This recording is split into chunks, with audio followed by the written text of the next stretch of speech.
And go ahead, Cecilia, with the first roundtable on new technologies. Hello, good morning to everybody. Thank you very much to the National Police Force and organisers for their invitation in order to participate in this meeting. This first roundtable, we have the opportunity of analysing how technologies can help us in the compliance of objectives of protection of participants in gaming, fighting against fraud in order to guarantee of public order.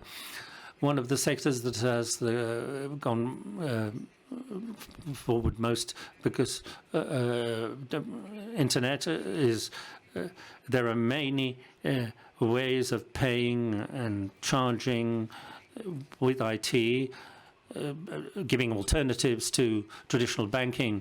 In this evolution, we've seen the development of Bitcoin and other crypto coins, which have not yet been regulated. There's lack of regulation together with the difficulties in order for the traceability of transactions. It means that these new methods of payment may be a risk for the activity and may be attractive as cyber criminals. In order to be able to talk about all of this, we have Antonino Juan Flores, Inspector of the Business Fraud Department of the National Police Force. Antonino, welcome, and thank you very much for participating. You now have the floor.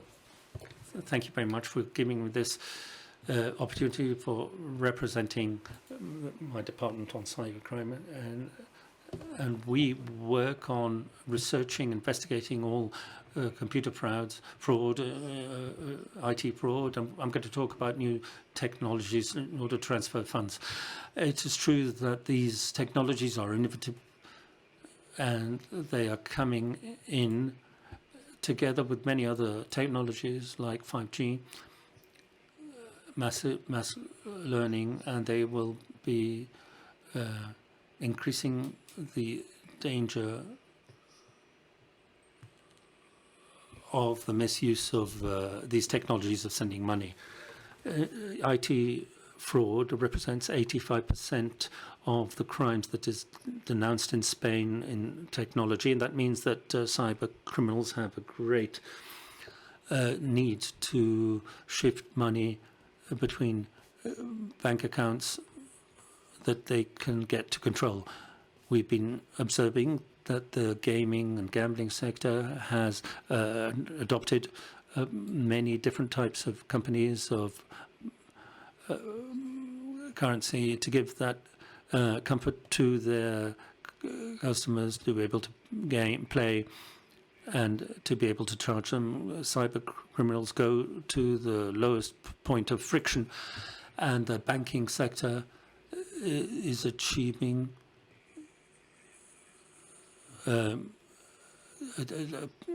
making difficulties that they don't like, and there are gaming accounts where criminals quickly can take money out in cash points or make transfers, and they can. This model is decentralized, and there's a lot of innovation. In spite of that, it is still decentralized. So we have access to the information in order to monitor that. The scenario that we foresee is that cryptocurrencies are being used more and more by the general public and by cyber criminals, of course, and that is the situation that we're observing. And elsewhere, there are gaming platforms and casinos where crypto coins are directly accepted. It is difficult to. These methods of payment are easily adapted to gaming. The technology is not good or bad as such. It is the use that is made of it by individuals that is the risk, and there are many challenges rather than risks when investigating these types of assets. But there are other strengths which arises from transactions.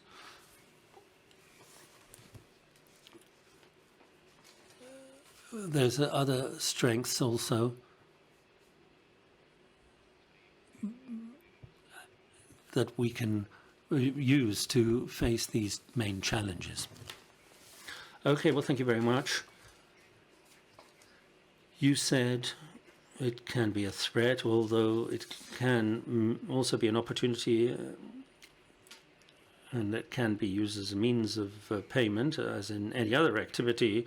Currently, we lack any regulation. There's been an attempt in the law for measures against fraud, where they brought in the obligation of giving information in exchanges or deposit accounts, and that is what we have. Then there was a draft for European regulation, for a regulation to regulate the activities, these financial activities.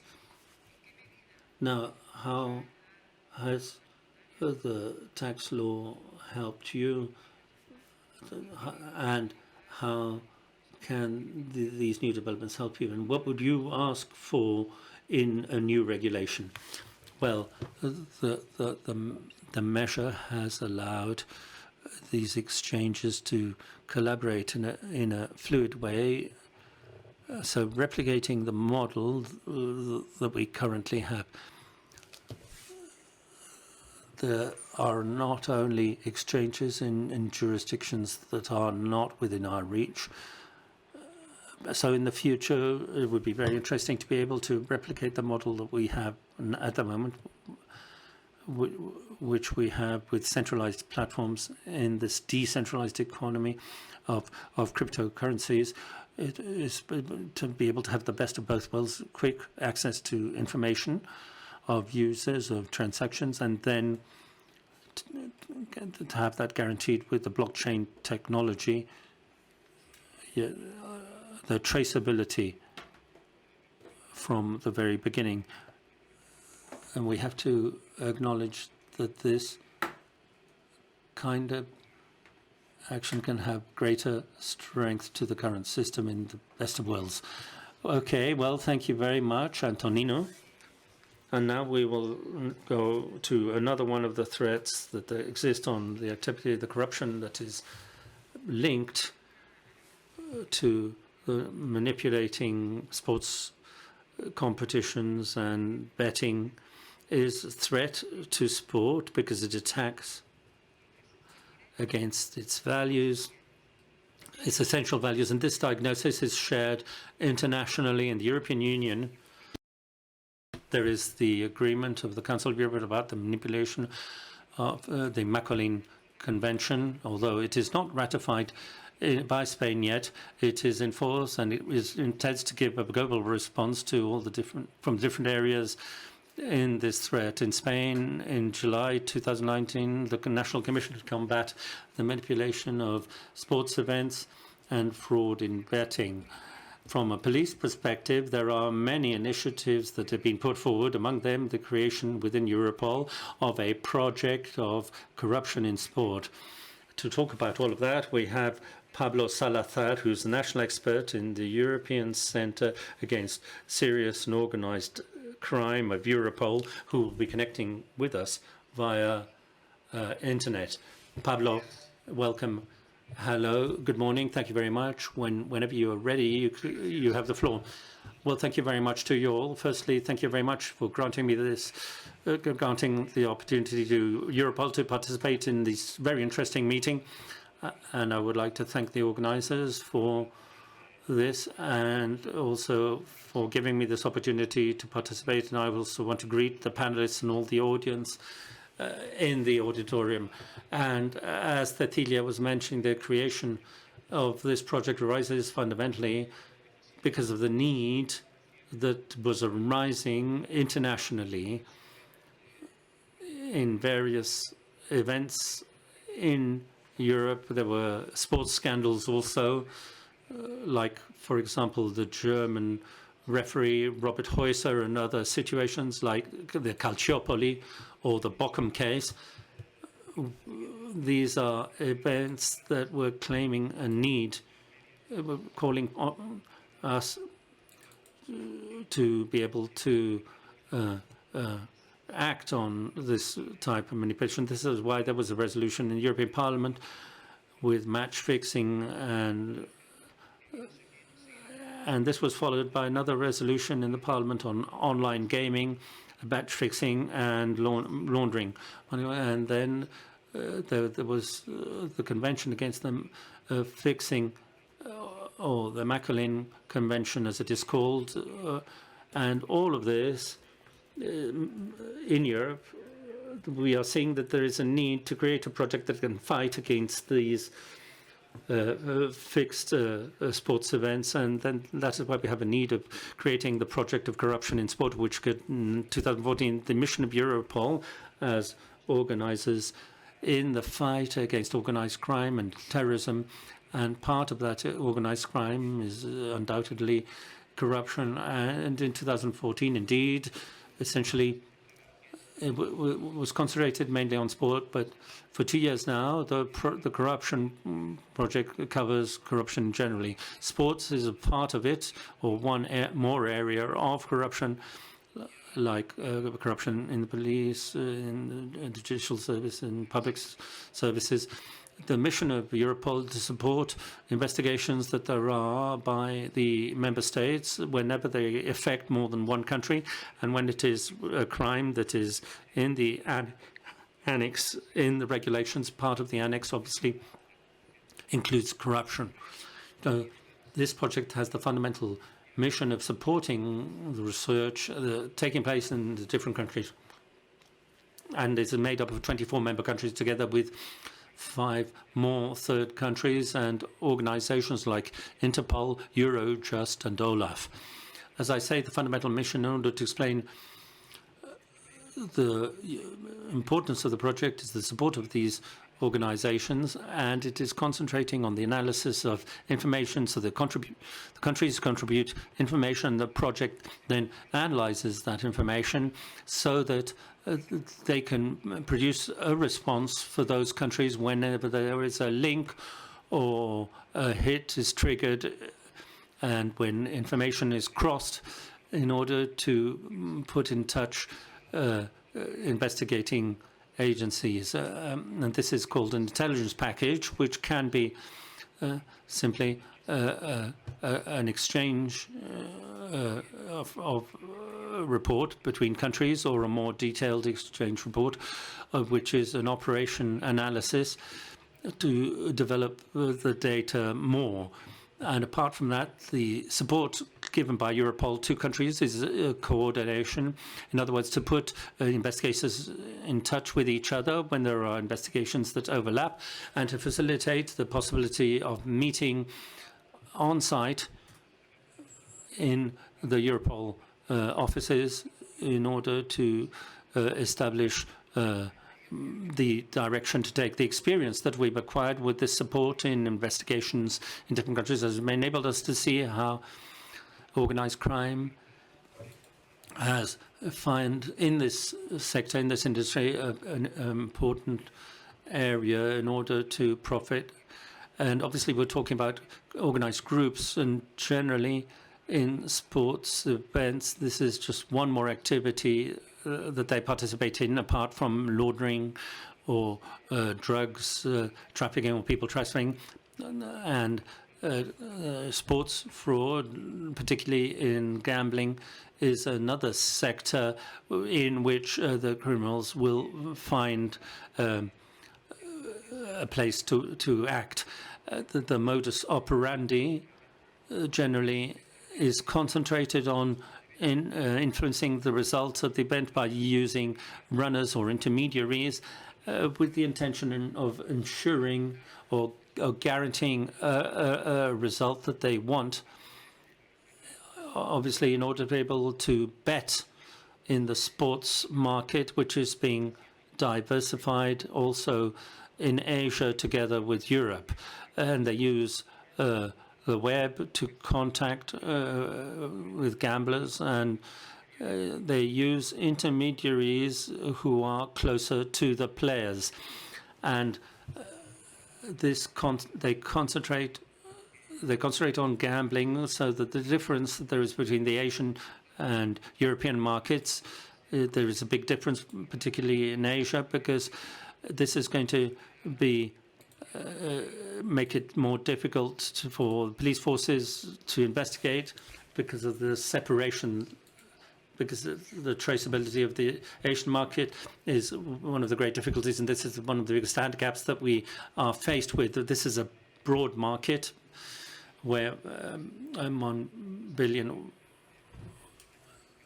1.69 billion, and a high percentage of 65% concentrated in Asia. We're talking about profits of 100 million euros. So it's a very attractive market for organized crime. And football, tennis are the majority sports, but we are seeing that other minority sports are also being affected by fixing, like table tennis and other sports that were not well positioned in the ranking initially, but they are now beginning to appear in this market.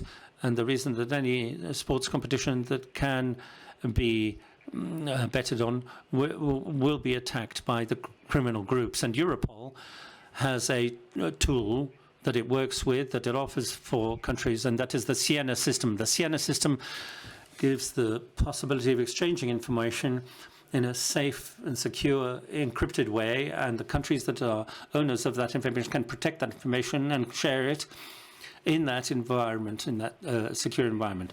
And with this system, countries send a request via Europol to any other country in their surroundings, and they expect a response through the same channel. And so we act as that channel in order to be able to facilitate conveying that information, as well as replying to the country that is posing the question. So on my behalf, I'm trying to be as concise as possible, because I know that there's not that much time, and I want to allow time for the roundtable. Clearly, the support given by Europol to countries is most importantly centered on operational and strategical support. But that operational support consists of basically supporting the investigation that countries have already initiated, and it is concentrated on analyzing information and to be able to give support in the searches and putting into action of the operations. I want to stress the importance of all the stakeholders, and it is important for the Europol, apart from the member states, has a very strong relationship with the private sector, because without that link among all of us, it would be practically impossible to combat criminality in this field, which is fixing sports competitions. And I am now open to any questions that might arise in the roundtable, and I thank you once more for the invitation. You've really been very respectful with the 10 minutes that the organizers have given you. You've talked about the huge difficulties that we are faced with. You've talked about how Europol supports police forces in different countries. You've talked about the magnitude of the problem and cooperation and the importance of cooperation of the private sector. I understand that this includes betting shops, operators. Could you talk a little bit more about this latter idea? How can other entities and companies in society, how can they help in these game fixing circumstances in Europol? I'm sorry, I'll switch my microphone on now. Well, Europol has a memorandum of understanding. These are agreements with various different institutions. I think, in order to mention just a couple, there are companies that monitor both sports events like Sports Radar or UEFA. These are the kinds of agreements. What they are trying to achieve is to gather efforts, bring together efforts, not just in getting information. Obviously, we get information, but in order to finding the best way of combating this organized crime. An example would be that possibility of obtaining information from the private sector, and obviously also we have to bear in mind that by analyzing it with police forces, because Europol is the police agency of the European Union that represents those interests. The best way of talking or of achieving that cooperation is with practical examples. The majority of cases that we've supported come through the cooperation with the private sector. In the case of Spain, for example, it is the Department for Gaming or the Spanish Football League. But I don't want to mention specific cases, but that prior work has been done, and Europol then comes in to support that investigation, and that is fundamental so that there can be success in the operation. Thank you very much. We will continue with this serious threat. The fixing of sports events motivated by betting violates the internal regulations of these sports organizations and can ruin sports careers. The exploitation of sports events by criminal organizations who have access to the betting markets thanks to technology has transformed fixing into a world corruption tool. And that is why there is a commitment from organizations for integrity. To talk about that, we have Jose Ignacio Arbea, who's in charge of the integrity department in La Liga, the Spanish league. Thank you very much for inviting La Liga to this marvelous event. Thanks to the National Police Force and Aya Felin and Infoplane and the Department of Sports and Gaming.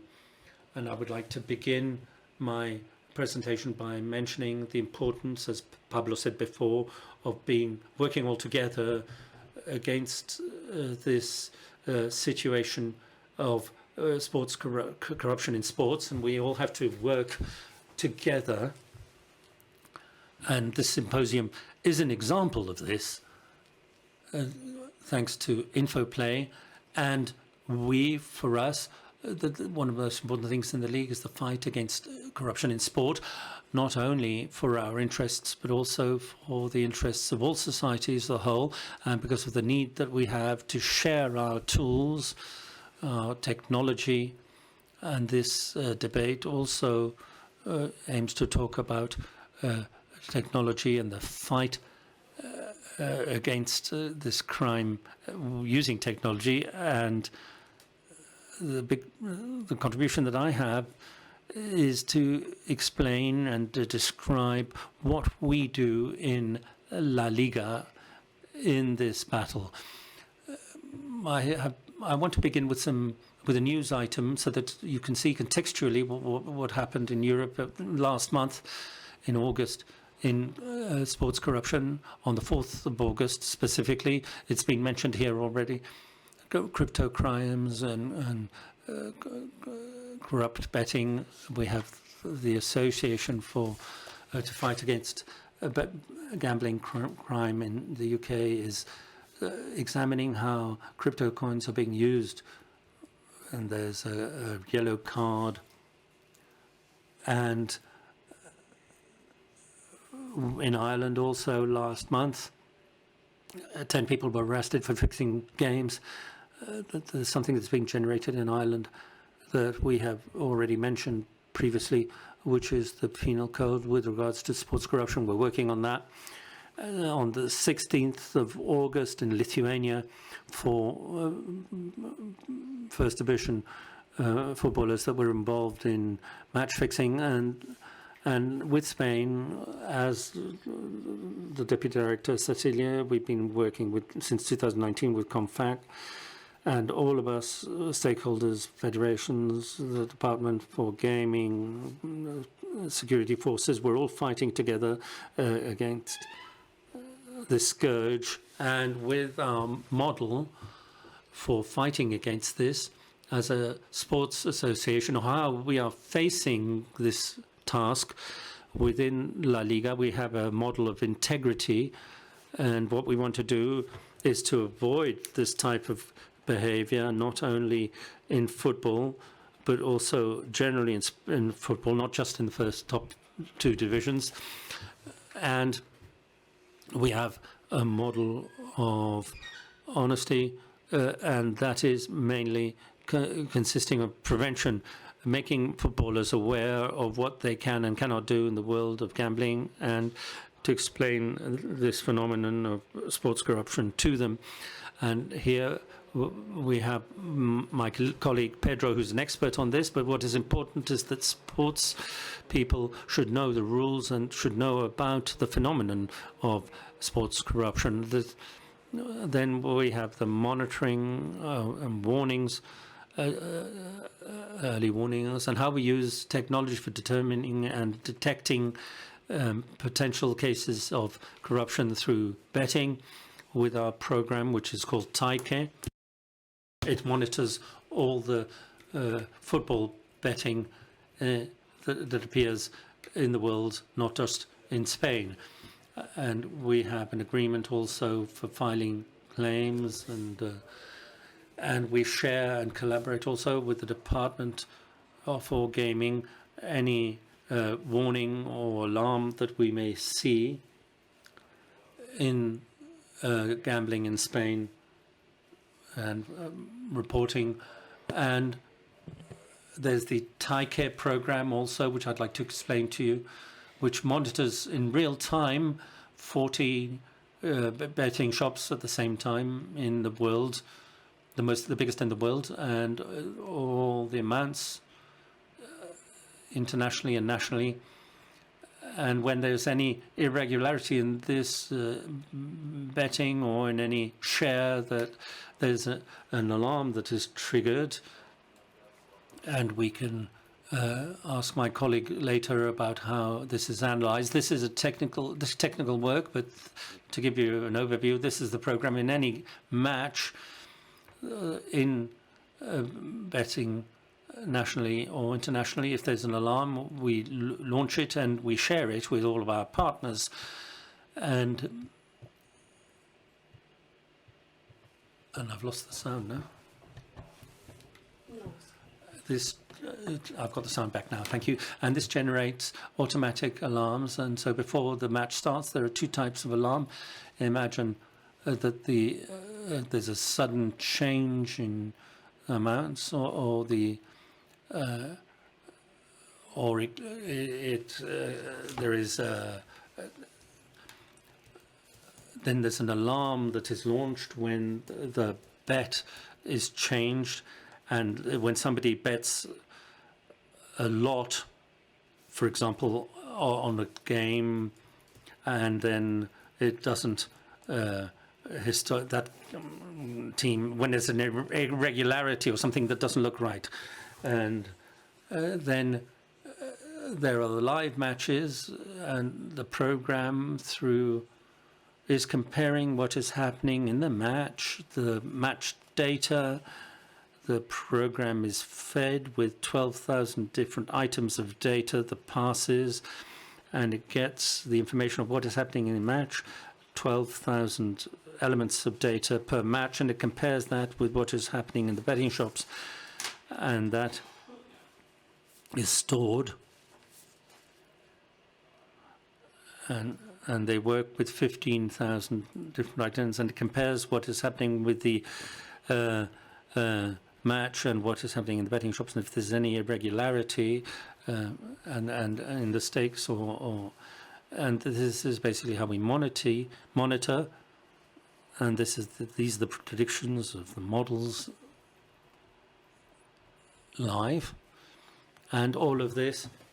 Whenever there's an alarm that is triggered, we have a program which we call Media Coach, because there can be alarm that is raised in gambling, and we compare that with what really happened in the match. We can do this in the first and second division, but we can technically and tactically examine what has happened through images with a system which we have in MediaCoach, which can measure even the speed of the ball. So we substantiate our report with real facts from the match. And what we do after that is pass that on to the authorities, the National Police Force, and to the Department for Gaming. So this is a way of fighting against corruption in sport from La Liga. And what we want to do is to collaborate with all entities, because that is the only formula that we have in order to stop this phenomenon. Afterwards, if you have any questions with regards to more technical aspects or how we work, we are open to you. Thank you very much, Iñaki. Thank you so much, Iñaki. We have talked about the importance of international cooperation and all types of cooperation. You also told us about the importance of cooperation in Spain. Do you think that your experience can be transferred to other countries? Do you think that international cooperation ways of pathways can be opened to achieve, to be more efficient? And I'm talking about sharing or transfer of knowledge as well as technology. Well, this is a trans-border element. Match fixing and manipulation of sports competition cannot be worked nationally only. We are talking about cryptocurrencies, we are talking about organized crime groups, and we are talking about, when we mention private entities, public entities, and all the stakeholders and those engaged in sports competition. Of course, we need to stand together to fight against that. We are from La Liga, we are open to cooperate with any other stakeholder, any partner that may be interested in working with us, even if we are working in first and second division only. Surely we will find a way to cooperate. So we have identified two of the main threats coming from new technologies and how the actual new technologies could help us fight them.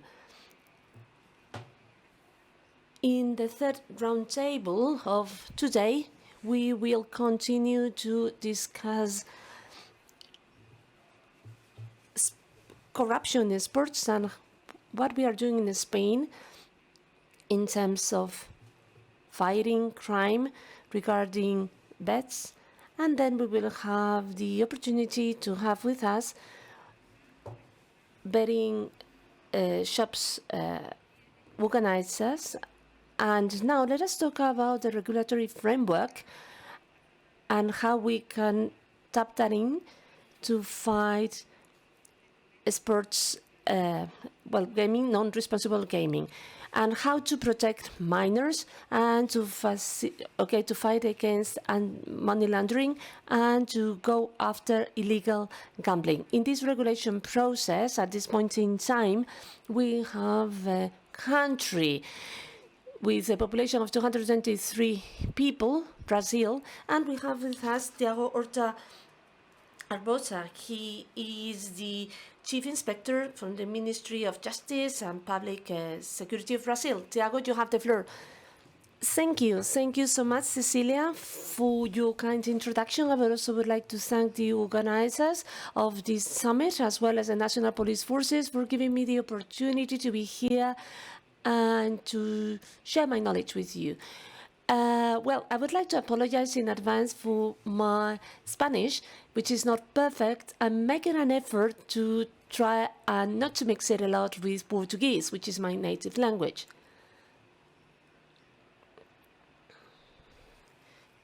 Now I will tell you more about where we are now at this point in time in Brazil. But up until I do that, I will go back in time, more specifically to year 1946. Gaming and gambling has been allowed in Madrid since 1946. At that time, there were 71 casinos in operation, 600 people employed in this industry, yet there was a significant, strong pressure from conservative sectors and the Catholic Church. Carmela Dutra is on the screen. She was the spouse of the Prime Minister in Brazil. She has been the symbol, continues to be the symbol of prohibition of gaming and gambling in Brazil. She's not the one and only responsible for that, but she became a symbol of that prohibition. She was a staunch Catholic, and she has worked strongly with conservative sectors together with her husband to end up prohibiting or forbidding gambling and gaming in Spain. In Brazil. So nowadays there is lobbying for gaming and gambling to come back. So we are kind of one of the few countries that do not allow, where gambling is not allowed. And, well, there are 223 million in Brazil, so it could be, many people are looking forward to that. But as I say, conservative sectors continue to be resistant to that and continue to fight that and continue to forbid it. Yet, 4 years ago, Law 13,156 was passed. It has made legal fixed share sports bets. And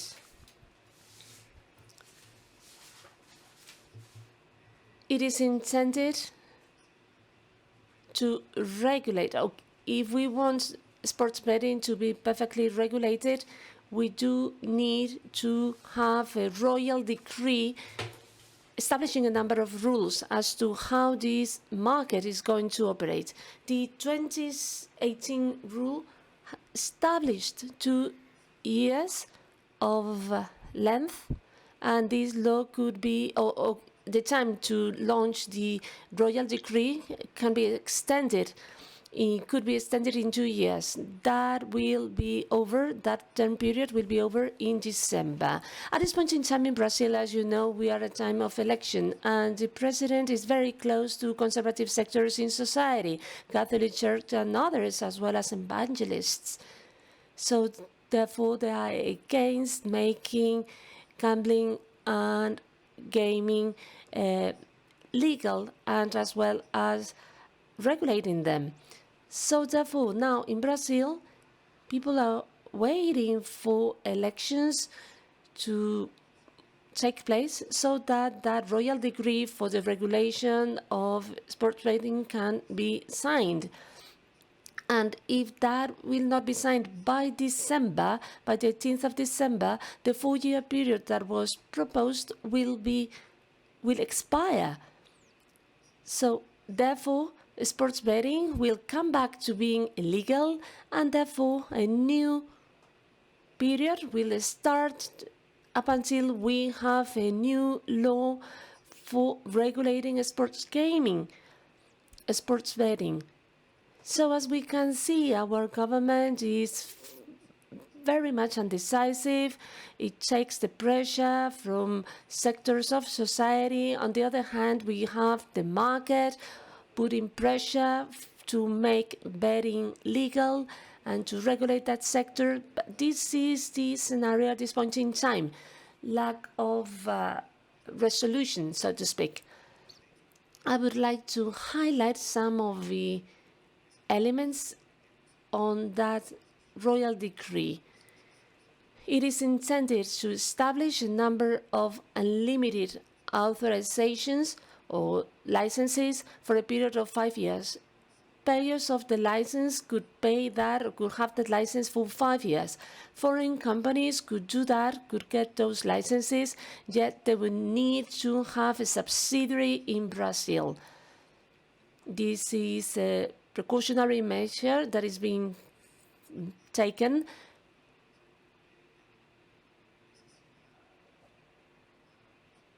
to prevent that bettors or gamblers could put the claims, and also that has to do with the tax system. All that will be in charge of Ministry of Economy, and it also establishes the approval of measures against pathological gaming. Advertising is also included in the draft of the royal decree.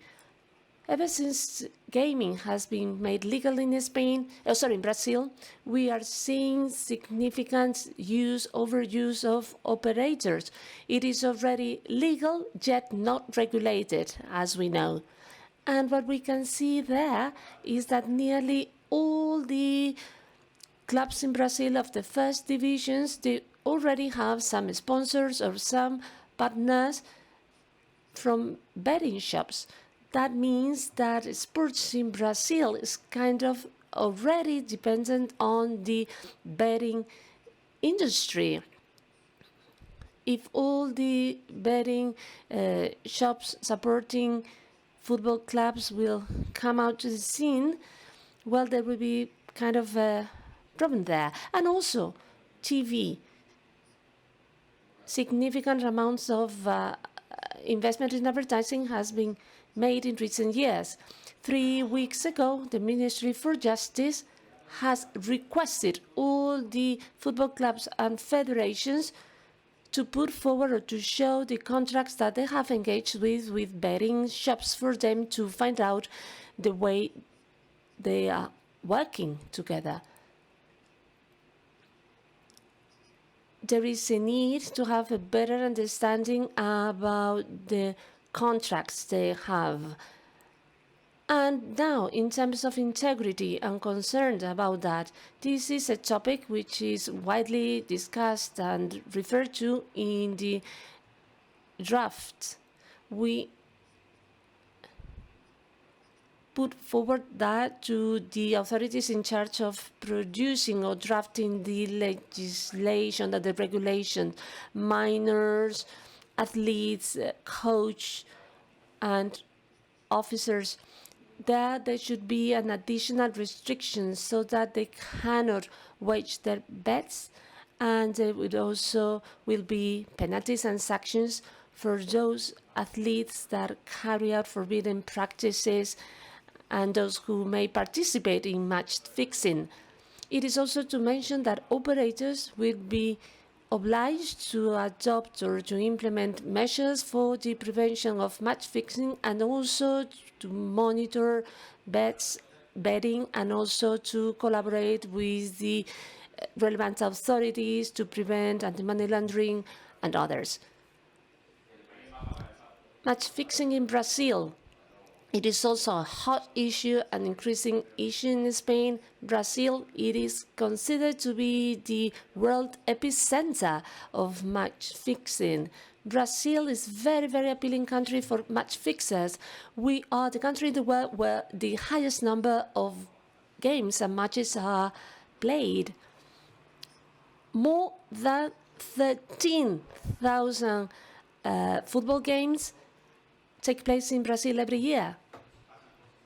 And Europol and La Liga representatives today told us that, well, we are kind of a bit behind in terms of sports betting, and what we are seeing today, what we are experiencing today, is similar to what you have gone through 2 years ago.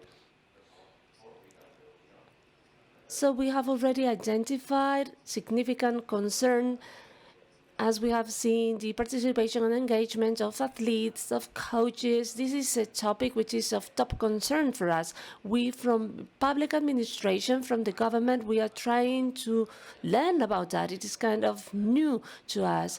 We have very short ago, we have signed an agreement with Sportradar and the National Police Forces for us to get information from them and to cooperate with them in their research. We have also talked to La Liga, Ameripol.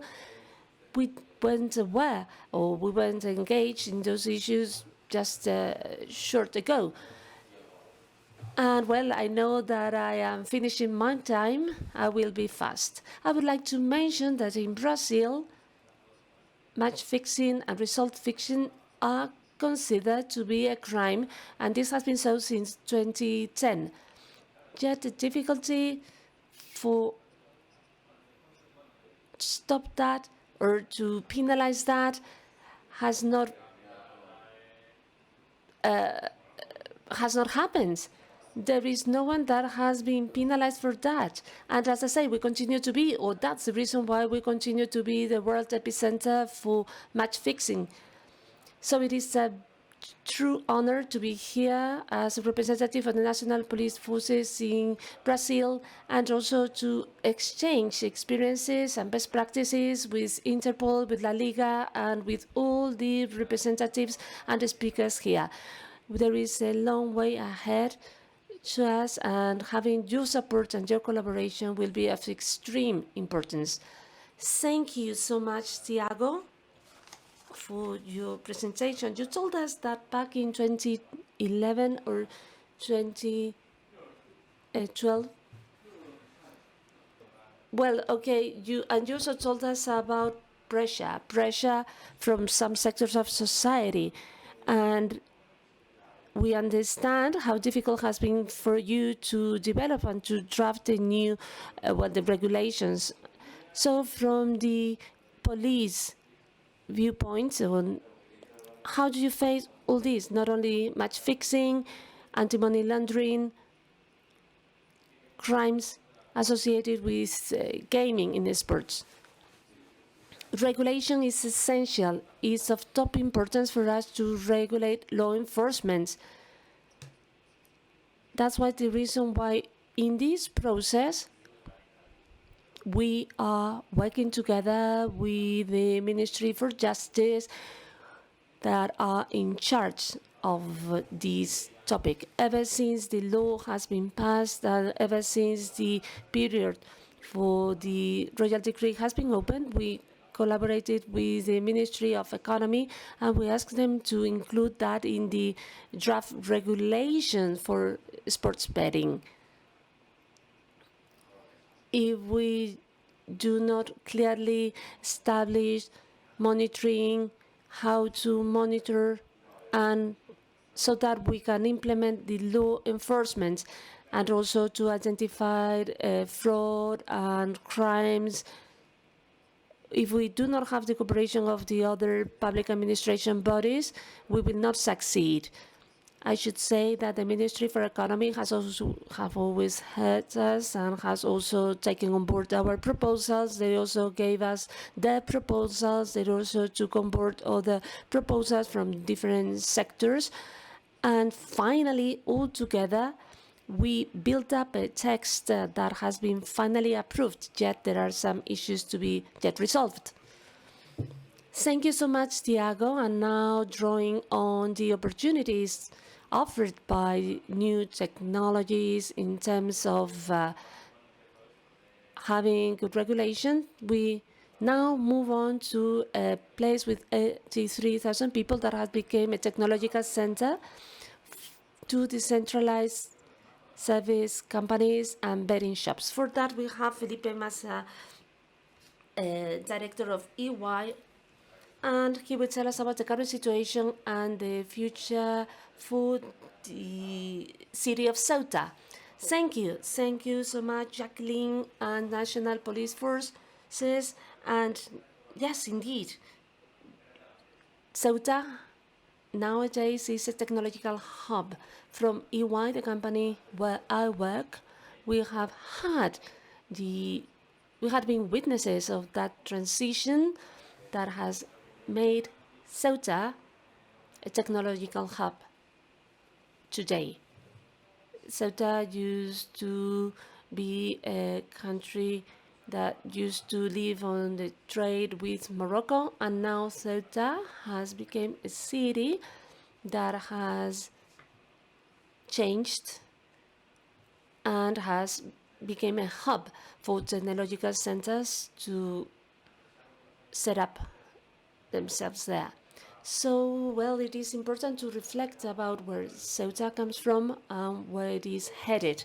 As you may all remember, Ceuta has been out of the Schengen Agreement. So therefore, Moroccan people who can prove that they live in the province of Tetuan have the freedom to move on to Spanish territory, that is to say to Ceuta territory, and to engage in trade. with Ceuta companies. As a result of that, Ceuta, up until a few years ago, has been widely exposed to atypical trade, as it has been known. Atypical trade, well, there are studies and analysis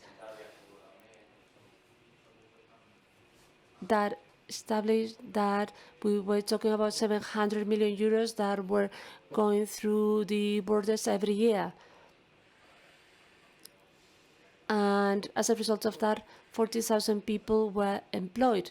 We should not forget that Ceuta has 83,000 inhabitants. If we add all that to the fact that our neighbor is a bit inconvenienced from the economy viewpoint, we are all aware of the closing or unilateral closing of borders both with Ceuta and Melilla. That has a significant impact on Ceuta, even more than in Melilla, for the figures of trade that I mentioned before. That's the reason why the government of Ceuta considered or rethought the productive model of the city. As a result of that, a plan was produced. Well, of course, without forgetting that the trade with Morocco should continue, yet they decided to focus on a new productive model and to introduce a user-friendly regulation or legislation for technological companies, and therefore to become a hub for service companies and technological companies. It makes sense that the first ones that took on that proposal were the betting operators because of the tax rebates that were given to them. They went to Ceuta. There were some taxes that went right away to the P&L of the company, so they were lower in Ceuta than in Spain or than in any other member country of the European Union. That whole effect has also attracted other technological sectors and technological companies operating in this sector. They are kind of engaged in B2B, and they are working hand in hand with those betting operators. We are talking about some 30,000 companies that have established themselves in Ceuta in the last 3 years. This has also been the first goal.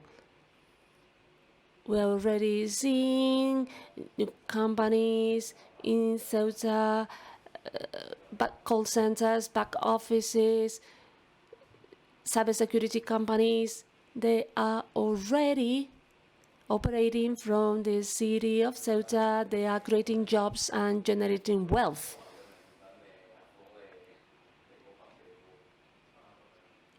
We should not forget about Brexit and Gibraltar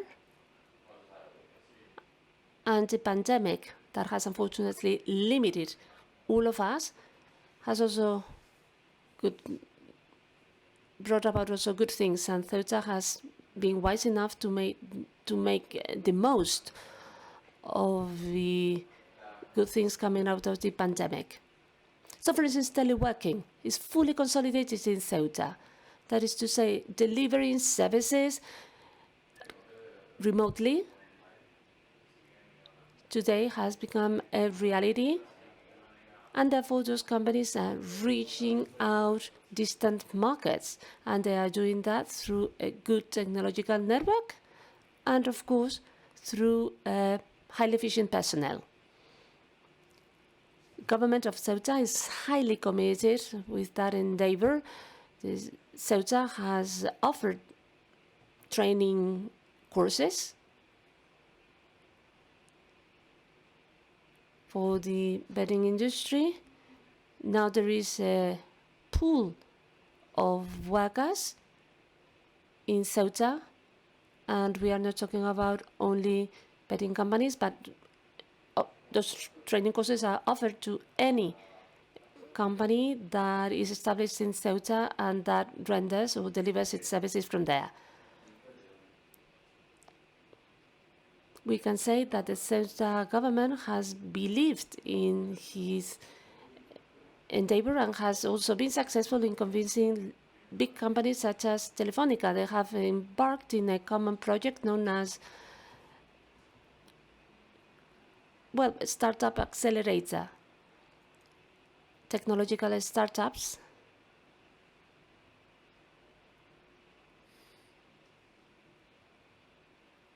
so therefore not only the Ceuta government has succeeded in channeling the expectations of the technological hub, but it has also engaged with big players such as technological to deliver, to offer training and opportunities to young people with technological job profile. And this is where we are coming, where we are headed in Ceuta. Ceuta is resolute to implement his strategic program, more Spain and more Europe. And of course, without being fully detached or decoupled from the trade with Morocco. And as we know, borders have been increasingly open. But as I say, our level of exposure or trade with Morocco will indeed be reduced. Thank you so much, Felipe. You have taken 7 minutes for your presentation. Now I have time for some questions. I'd like to ask you about your experience as a tax advisor. Would you please tell us about the measures that have been included in our legal framework to incentivize economic development and job creation in Ceuta? Many of our customers and investors that have been interested in Ceuta has asked us, what about the tax system over there? And we tell them that the taxation system in Ceuta wants to help out companies that go there. And as we know that it is more difficult for companies to make business from Ceuta because Ceuta, well, because of its geographical location. So we're talking about 1863, where the first legislation on taxation rebates were included. There was a law in 1995 where rebates were given to territorial contributions and as well as industrial contribution, which is nowadays the economic activity tax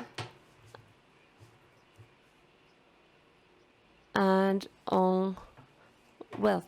And as time went by and new taxes were levied, the economic operator in Ceuta has always had the precaution to offer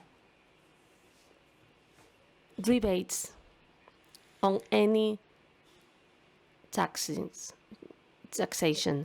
So corporate taxation, income tax, and any other local taxations are subject to rebates. The last one was in 2018 that was passed, was the levied, was taxation on gaming and gambling. And therefore, there was kind of a Brexit. As Brexit was being cooked, all the online betting companies and technological companies that were located in Gibraltar, we wanted to attract them to Ceuta. And so that Ceuta not only became a hub for sports company, but also for technological companies. Well, what is most important from this is the legal safety that can be offered from there. That takes in like highly strategic decisions. What is the position? What about where do European and Spanish authorities stand within this new way of doing things? Well, any investors want legal safety or legal security. So regarding rebates or taxation rebates, well, some people may think that Ceuta could be a safe haven. Not at all, just the opposite. At the end of the day, Ceuta is a fully Spanish city. It falls under the European and Spanish planning regime. And before Spain became a member of the European Union, or when Spain joined the European Union in 1995, European authorities fiscalized our taxation system, the taxation system that Spain had. Actually, we got the blessing in terms of the taxation system, of our taxation system. It was blessed, so to speak, approved by the European Union. We've been in the European Union for 40 years. Our taxation system has been untouched, has been unchanged, has never been questioned. So therefore, a system is fully integrated in the legal regulations and laws of Spain. And Ceuta is also a member, or has also signed the double taxation agreements that Spain has signed with the European Union. So therefore, whenever there are companies of taxpayers in Ceuta that need to benefit from the double taxation law, that it is there for them. Thank you so much, Felipe, for your kind presentation. So this is the end of our roundtable. And the organizers has just told us that we have a break until 11:15. Well, we'll have catch up some time. So therefore, as I say, we break for coffee. Oh, perhaps there are some questions. No, there are no questions.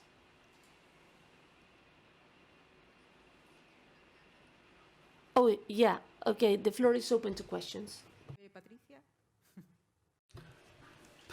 Patricia, I can see you more or less against the lights.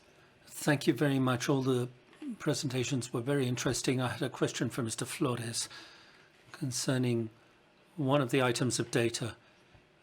You say that it has become much more attractive about cryptocurrency crime. I think that 75% you said for betting activity, but you didn't say whether it was regulated betting shops or all of them.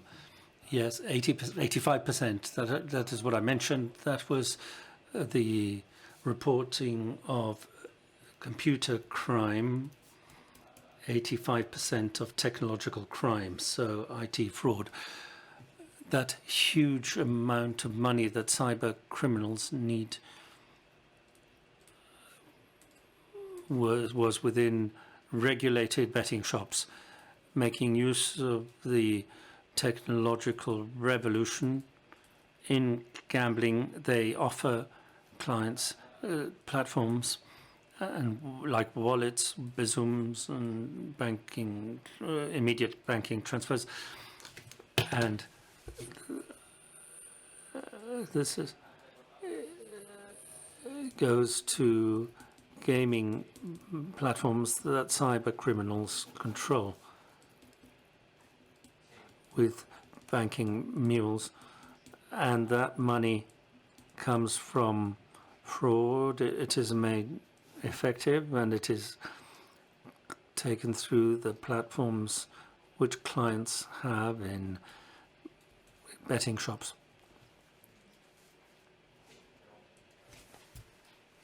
And it goes as cash to, there has to be a previous step from crypto to convert it to bet. Or is there a step that is not controlled?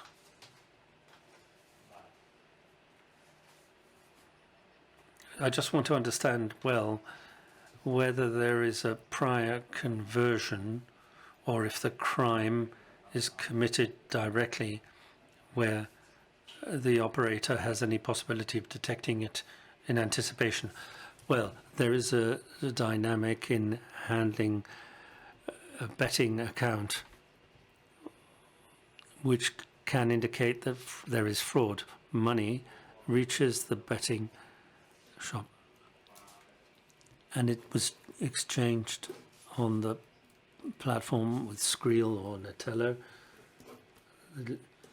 and the fiat, the legal money, the change occurred, and it doesn't have prior traceability, so it is afterwards with the dynamics of the bank account, whether a new phone is assigned.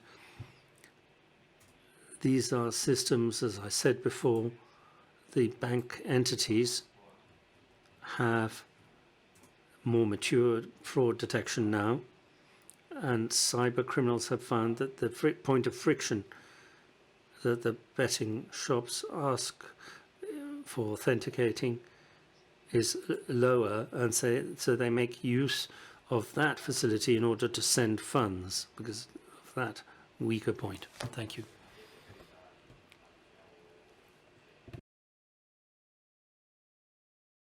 Hola, buenos días. Mi nombre es Ángela. My name is Angela Carmona from Chile, and I want to have a question for Hans Jose from La Liga.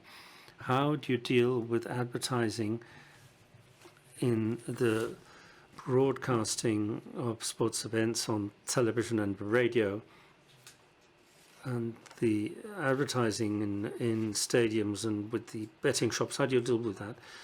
La Liga is under the current regulation in Spain with the Department of Gaming, and it is the clubs that have to follow the current regulation in Spain, depending on the time, in stadiums or in shirts you cannot sponsor. And so La Liga works with the regulation, with what the regulation lays down.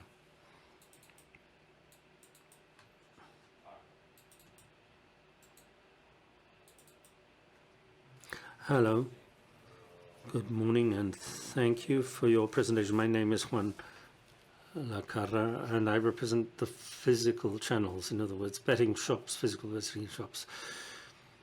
And the police sends us information when there's a sports event that is coming up. But I also wanted to know how somehow there was an operation, it was called Conifera, involved fixing, and I wanted to know the involvement as physical gaming shops and on the high street. What advice could we give companies that are associated to us, and also for employees, so that they know how to react when there's a potential case of fixing? Well, if you like, as a proposal in the third round table, we will be looking more at prevention of fixing and how this is done in Spain, how the different stakeholders take part, betting shops or sports organizations. So if you think that's all right, we will pose that question in the third round table debate. That's perfect. Thank you.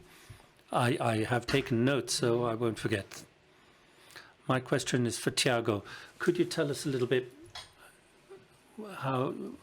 what is the for gaming operators, face-to-face gaming operators, how does that work in Brazil? What is the panorama in the system in which online betting will be regulated? We will also see it from a perspective of there being physical shops. And this indicates that once we really have this decree that is expected for November or December, expectations are favorable also.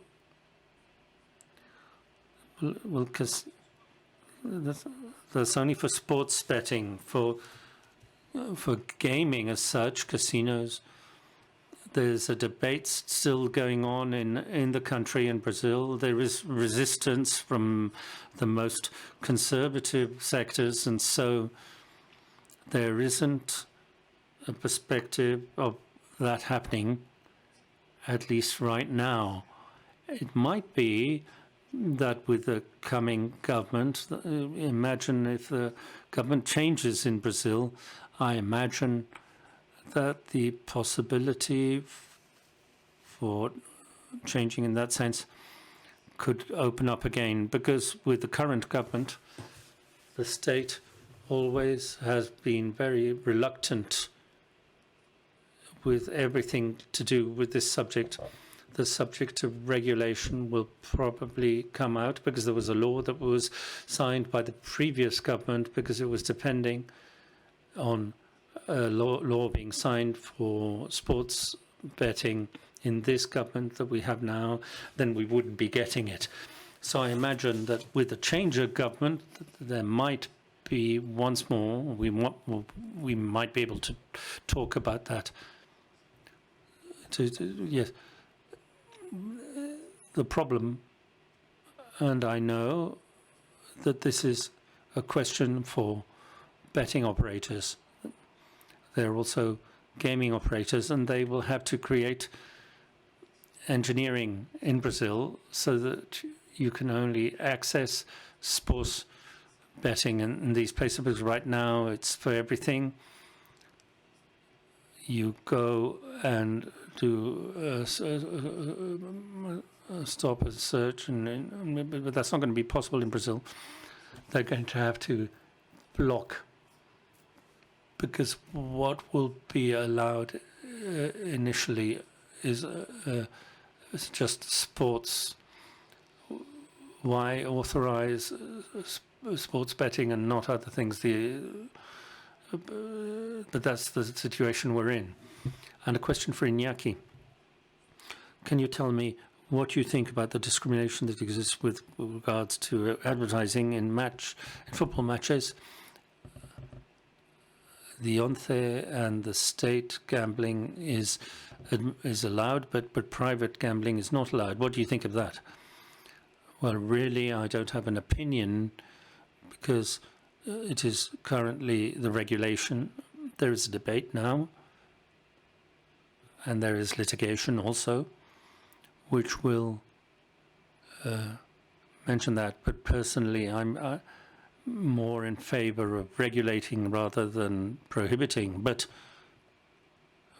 we have to wait and see what happens in that sense. In La Liga is totally in favor of regulating gaming, of having control, particularly on gambling, and regulating it more and as much as possible. And if in the future we have to standardize, that there can be new directives, and particularly it has to be regulated. But let's see what will happen. Have you missed sports sponsorship? Yes, for sports, the economic revenue has gone down in that sense.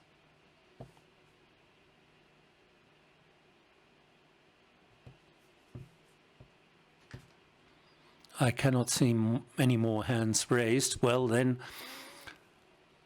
in the 4 minutes that are left, please let me ask Iñaki something, because you told us in detail the technological system that they have for generating warnings. But I would like you to tell us, even though it might be brief, your integrity program with clubs. Well, basically, in order to counterattack corruption in sport. This is a global program, and what is most important for us is raising the awareness of sports people. We can reach the top two leagues and the youth groups and professional groups, and we're offering talks to more than 3,000 sports people. This is our cornerstone to raise awareness and explain so that they can learn. And if this does not work, then we will have to control and monitor through our tool, Taike, and through warnings and alarms, and then disseminate and collaborate. That is very important for us. Information cannot remain with us. It has to be conveyed to professional associations and partners and to the whole panoply of organizations. And before the third phase, which is reporting, if there is an alarm among public authorities, it's important here. My colleague is here, Francisco, and he will be in one of the round tables to talk about this, but we have to closely follow the judicial proceedings, because otherwise you cannot conclude by obtaining a ruling, a sentence in sports corruption. And Francisco will talk about his work and how we have achieved in La Liga in Spain to have fair sentencing in sports corruption. We have to talk about awareness and warning and monitoring. And if the tools then, if they fail, we have to have the final sentencing, and the La Liga participates in all of this process from the beginning to the end. And this is what we call total integrity or completeness. And the legal services in La Liga are fully participative in this. And we do indeed need to work with the young and early on in the early stages of sports. Yes, we're starting there. Well, we have now 2 more subjects for the third round table, which we will talk about more. That's what we have ahead of us, so that you can stay with us till the end. And with this, we will round off this first round table.